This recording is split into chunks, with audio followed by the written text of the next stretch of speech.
ya. Kemudian yang berikutnya, bahwa kelompok sosial bagi individu memiliki fungsi sebagai sarana menjalin hubungan sosial, ya. Bagaimana seseorang berinteraksi, menyampaikan gagasan pemikirannya kepada kelompok yang lain. Di sini kelompok sebagai tempat sosialisasi bagi seorang individu mengenal individu-individu yang lain. Dan yang ketiga, fungsi dari kelompok sosial sebagai sarana pemecahan masalah atau problem solving, ya. Jadi kelompok memiliki manfaat yang mana, ya, setiap individu yang memiliki masalah itu bisa didiskusikan di dalam satu kelompok atau bisa didiskusikan dengan beberapa orang. Misalnya Anda diberikan tugas, ya, di mana petunjuk dari tugas itu Anda diminta untuk memecahkan masalah. Kemudian Bapak Ibu guru membentuk suatu kelompok. Nah, kelompok tadi berdiskusi untuk mencari pemecahan masalah atau memberikan jawaban dari soal yang diberikan oleh guru, ya. Baik, kemudian yang kedua yaitu fungsi kelompok sosial bagi masyarakat, ya. Yang pertama yaitu fungsi sosial sebagai pembentuk struktur sosial dalam masyarakat, ya. Kita ketahui di dalam kelompok sosial itu di dalamnya memiliki struktur, dan struktur di dalamnya itu merupakan kumpulan dari status dan peran, ya. Berbicara tentang status sosial dan peran sosial, kita mengambil satu konsep adanya stratifikasi sosial dan diferensiasi sosial, di mana di dalam kehidupan masyarakat terjadi tingkatan kedudukan atau status yang berbeda satu dengan yang lain. Bahkan tidak hanya kumpulan-kumpulan saja, bahkan di dalam masyarakat terjadi perbedaan-perbedaan ciri-ciri kelompok. Jadi kalau bisa digarisbawahi, perbedaan-perbedaan dalam ciri kelompok tadi akan mengacu pada diferensiasi sosial, sedangkan yang mengacu pada tinggi rendah kedudukan seseorang itu lebih mengacu pada stratifikasi sosial, ya. Di dalam kehidupan nyata masyarakat itu di dalamnya terdiri dari tingkatan-tingkatan. Ada yang memiliki sesuatu yang lebih dihargai, dia akan menduduki lapisan atau kedudukan yang ada di atas. Sebaliknya juga, orang yang memiliki sesuatu yang sedikit atau kecil, dia akan menduduki lapisan yang ada di bawah, ya. Nah, inilah tinggi rendah kedudukan itu nanti akan terkait dengan status.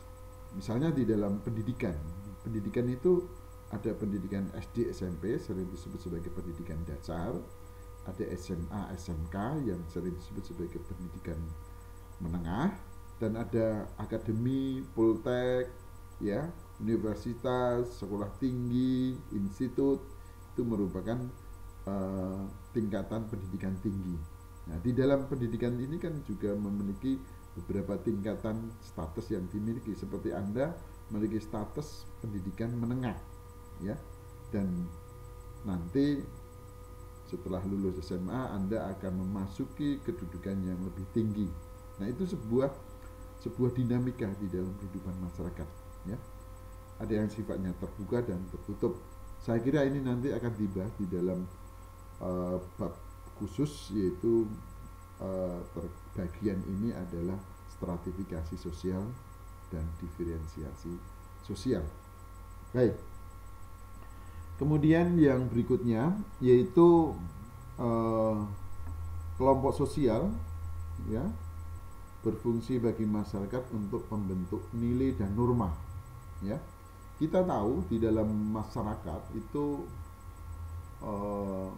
di dalam kelompok masyarakat itu terdiri dari berbagai latar belakang budaya, bahkan mungkin berbagai latar belakang status, ya, suku dan sebagainya, ya. Kumpulan orang-orang di dalam kelompok sosial itu supaya teratur maka perlu diciptakan adanya kaidah atau norma supaya tidak terjadi keonaran, ya. Di mana kaidah ini memiliki tujuan supaya terjadi keteraturan, ya, dan kepada anggota kelompok yang memiliki sikap dan pola perilaku yang baik, ya kita berikan suatu nilai positif, ya.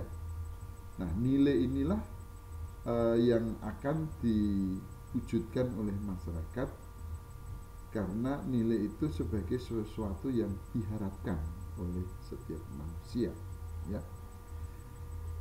Jadi saya garis bawahi di dalam kelompok sosial itu ya, yang berfungsi bagi masyarakat, ya, yaitu adanya pembentukan nilai dan norma supaya kelompok itu berada dalam suatu keteraturan, ya, supaya kelompok ini memiliki sesuatu yang baik, maka perlu adanya nilai yang ditanamkan pada anggotanya.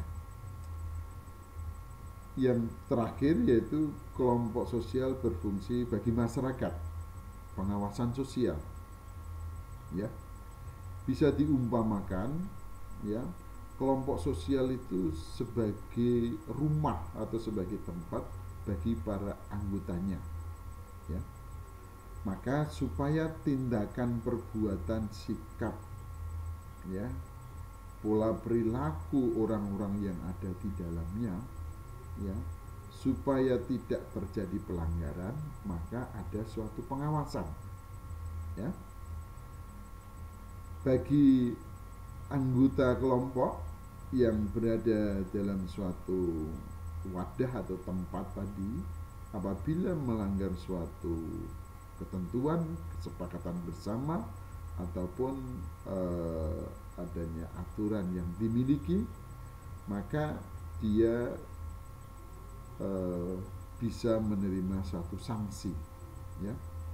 Nah, mengapa diberikan suatu sanksi? Supaya kelompok sosial tadi tetap eksis, ya. Kelompok sosial itu tetap menjalankan tujuan dari kegiatan, ya, supaya masyarakat itu ada proses penjeraan kalau adanya suatu pelanggaran, ya.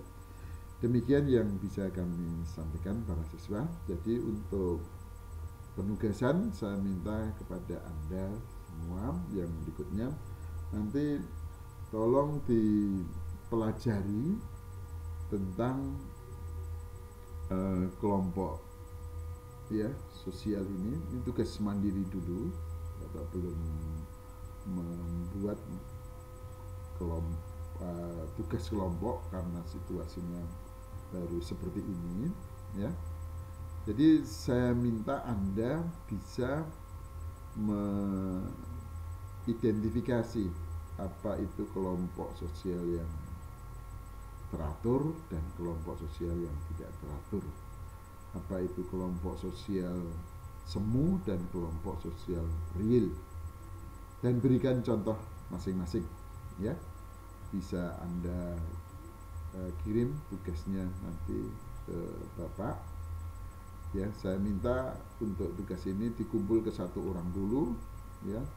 Satu orang itu baru nanti ngumpul bersama-sama, ya, setelah terkumpul dari salah satu siswa baru nanti dikirim ke Bapak, ya. Baik, demikian materi yang kami sampaikan pada hari ini, ya. Pesan Bapak, tetap semangat belajar dari rumah, jaga kesehatan, dan ikuti protokolnya.